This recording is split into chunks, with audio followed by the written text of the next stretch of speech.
សួស្តីលោកអ្នកមកកាន់វីដេអូភាគទី2នេះពេលនេះខ្ញុំសូមនាំអ្នកទាំងអស់គ្នាមកស្គាល់ថាអ្វីទៅគឺជា dashboard នៅក្នុងប្រព័ន្ធគ្រប់គ្រងការដឹកជញ្ជូនរបស់ Papa Deliver ដើម្បីអាចមកដល់ទំព័រ dashboard បាន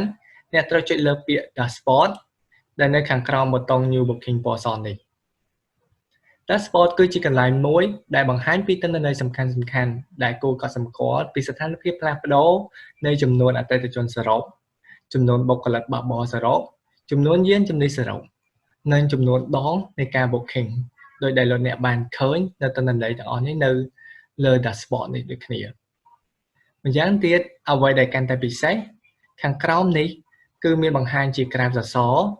ដែលបញ្ជាក់ប្រាប់ពីទិន្នន័យការឡើងនិងចុះជាប្រចាំខែដល់លោកអ្នកបង្កើតភាពងាយស្រួលអាចឲ្យអ្នកដឹងពីលទ្ធផលកិច្ចការទាំងអស់ជាមុនដូចជា monthly booking monthly task ហើយនិង monthly revenue ដែលជាចំណូលប្រចាំខែនិងចុងក្រោយគឺ top 10 customer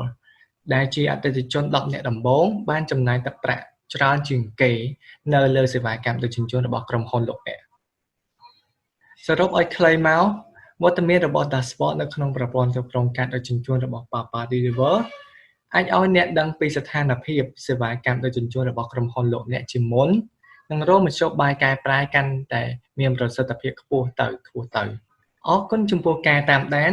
ជួបគ្នាម្ដងទៀតនៅវីដេអូភាគបន្តក្រោយៗទៀតកុំភ្លេចជួយ Subscribe និង Share